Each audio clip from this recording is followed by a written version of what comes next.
தமிழகத்தில் மாத்திரமன்றி மேற்கு வங்க சட்டமன்ற தேர்தலின் முதற்கட்ட வாக்குப்பதிவும் இன்று நடைபெற்றது. இந்தியாவினுடைய சுதந்திரத்துக்கு பின்னர் மேற்கு வங்கத்தை 3 அரசியல் இயக்கங்கள் ஆட்சி செய்துள்ளன. இந்திய தேசிய காங்கிரஸ், இடதுசாரி முன்னணி, திரிணாமுல் காங்கிரஸ்.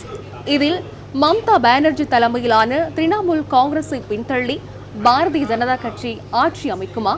பொறுத்திருந்து பார்ப்போம். மேற்கு வங்கத்தின் 18வது சட்டமன்ற தேர்தலில் மொத்தமுள்ள 294 தொகுதிகளில் 152 தொகுதிகளுக்கான முதற்கட்ட தேர்தல் இன்று நடைபெற்றது.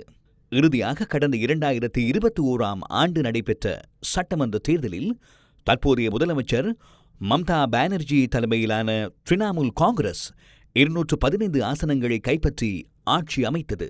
பாரதிய ஜனதா கட்சி 77 ஆசனங்களை கைப்பற்றி இருந்ததுடன் தற்போதைய எதிர்க்கட்சித் தலைவர் சுவேந்து அதிகாரி முதலமைச்சர் வேட்பாளராக களமிறங்கியிருந்தார். மேற்கு வங்கத்தில் எதிர்வரும் 29ஆம் தேதி 142 தொகுதிகளுக்கு 2ஆம் கட்ட வாக்குப்பதிவு நடைபெற உள்ளது. மே மாதம் 4ஆம் தேதி வாக்குகள் எண்ணப்பட உள்ளன.